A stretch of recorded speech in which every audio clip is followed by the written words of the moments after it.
If you're looking for evidence the Justice Department's January 6th investigation has been heating up, time for some oven mitts.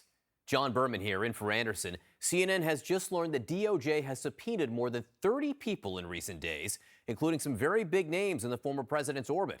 And that's not the only new development tonight. There's also a big one in the fight over documents seized from Mar-a-Lago. CNN's Sarah Murray joins us now with the very latest. Sarah, what are you learning about these new subpoenas? Well, John, me and a wide range of my colleagues have been working on this story all day, and we have learned that the Justice Department has subpoenaed more than 30 people in the former president's orbit. They're people like Bill Stepien, Donald Trump's former campaign manager, people like Dan Scavino, Trump's former deputy chief of staff, and then Brian Jack, the former White House political director. You know, we're learning that these are pretty wide-ranging subpoenas. They're seeking things that have to do with the Save America PAC, Donald Trump's fundraising and political vehicle, information related to the fake electors plot, any information folks may have already handed over to the January 6th committee, and a number of them are seeking documents. Some are also seeking documents and testimony.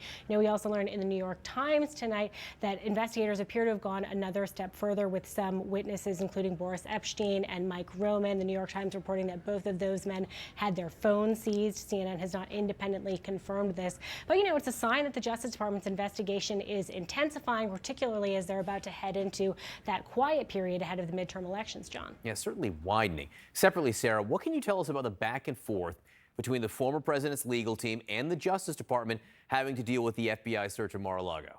So we know that there is this continuing fight right over the special master who might be named to oversee thousands of documents that the FBI seized from Mar-a-Lago. We learned earlier today that the Trump team in a court filing basically said, we do not like either of the Justice Department's candidates for this job. They did not offer an explanation as to why they didn't like any of the candidates the DOJ put forward. And we're learning in a filing tonight that the Justice Department is trying to, offer some sort of an olive branch, perhaps. They said they are open to one of the candidates the former Trump team put forward. This is a retired judge, someone they say believes has the experience, the relevant experience with these kinds of documents and these kinds of issues to potentially oversee that. And now this is going to go to the judge, John. We're going to wait to see what she says about these special master candidates, as well as the government's previous request that they exclude 100 classified documents from this special master review. All right, Sarah Murray, on top of this, a lot of new developments, and we'll have more as the week progresses. Perspective now from George Conway, a conservative lawyer and Washington Post contributing columnist, and John Yoo, who served as Deputy Assistant Attorney General during the George W. Bush administration. He currently teaches law at UC Berkeley. And George, I just want to start with the news we began with tonight, the idea that the Justice Department is taking the step of subpoenaing more than 30 people in the former president's orbit. What does that tell you about their investigation? I think it tells us exactly what Judge Garland said he was going to do way back on the first anniversary of January 6th, which was that he was going to follow the facts and the law wherever it might lead, and they were going to do what they do in a lot of large criminal investigations, is they work their way up to the top of the pyramid. And it's been a massive amount of work that they've been doing since January 6th in prosecuting the people who were actually on the ground at the Capitol, hundreds and hundreds of people who were there. And it's also a massive job, though, to follow up and go higher. And that's what they're doing now. They're reaching that stage in the investigation exactly as Judge Garland said he would. They're clearly very busy. George, I should say, I also want to ask you a little bit more about this back and forth between the Justice Department and former President Trump's lawyers having to do with the search of Mar-a-Lago. There are some legal arguments being made by Trump's lawyers, and one of them is that the Justice Department hasn't proven that the documents seized are in fact classified. What do you make of that argument? Again, it's a function of this fallacious concept that the President of the United States can somehow act like Karnak the Magnificent and hold documents to his head and declassify them. There's no evidence that these documents have been declassified, and it doesn't matter anyway because the statutes that were invoked to support the search warrant don't require classification, and the subpoena where they produced documents and failed to produce them all back in the summer requires the production of all documents with classification markings, whether or not they are in fact have remained classified. So, I mean, it's a complete irrelevancy, and it's based upon a fallacious presumption. And John, what about the fact that within that argument, Trump's lawyers never actually assert that Trump declassified the documents? What do you make of that? I think actually both sets of papers are trying to reach some kind of compromise. By papers, I mean both the Justice Department and the Trump administration. You saw the news that the Justice Department has agreed to one of the special masters and is only seeking an exception from the special master order for about the 100 or so classified documents that were covered. They're actually agreeing to stop the use of all the other non-classified documents in their criminal investigation. That's an interesting olive branch from the Justice Department. On the Trump side, I would also say there's an olive branch there too. They are not making in court, they're not repeating in court the claims that President Trump and some of his allies are making that perhaps President Trump declassified these documents.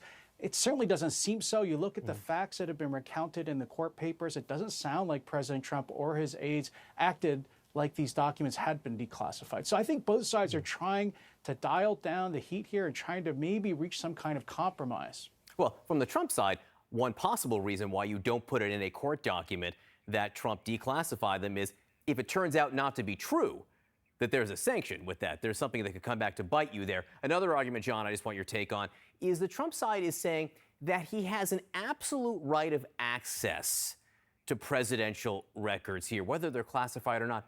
Does that matter?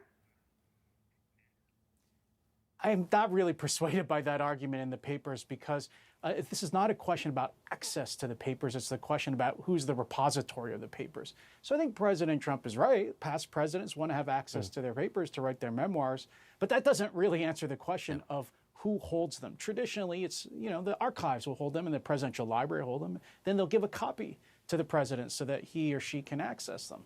Yeah, there's no right, as far as any of us know, to keep them in your house. You have access to them when they are under the safety and control of the archives. So, George, now that the Justice Department has said that one of the former president's choices for special master, we're talking about Judge Raymond Dearie, is appropriate, does that make Judge Dearie the odds-on favorite to get picked here? How could this play out? Well, I mean, the judge clearly has the discretion to pick whoever she wants. I think it would make sense to pick Judge Dearie at this point.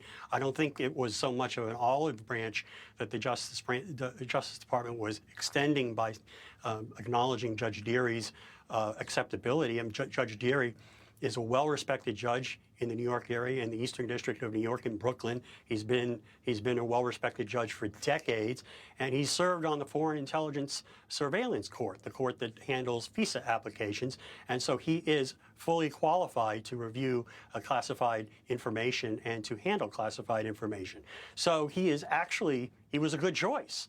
And I think the only reason why the Justice Department probably didn't agree to it immediately the other night is because the Trump people floated the name 6 hours before the filing deadline, and they had to run it up the flagpole at the Department of Justice. So, John, there are some serious issues still to be worked out or determined when it comes to the special master. What do you see as the big ones here? You're exactly right, John. There are still a lot of issues to be resolved. I think one of the most important legal issues is the one that we've talked about on the show before. Does President Trump, as the former president, have any kind of executive privilege, the right to keep secret documents and communications between the president and his or her top aides from the incumbent president? This is an issue which the Supreme Court flagged earlier this year when it overrode Trump's claim of executive privilege against the January 6th committee. It's an issue that the Supreme Court itself also flagged back in the Nixon case in the 1970s. That is the governing law for the issues we're talking about. I'm not sure Trump wins on that issue. I would bet he doesn't. I still tend to think the incumbent president decides whether there's executive privilege or not, because there's only one president at a time. And in this case, the president is carrying out his or her duties to execute the laws, prosecutions. But Trump can delay things several weeks, if not months, by trying to raise that issue and drive it all the way to the Supreme Court. Just, George, very quickly, the timeline here. And we don't know exactly what Judge Tannen is going to say. But if she doesn't do something that satisfies the Justice Department and they then appeal all of this, how long will this play out? It's hard to say. I mean, it could be resolved on stay applications, which could be done very quickly, or it might require full appeals.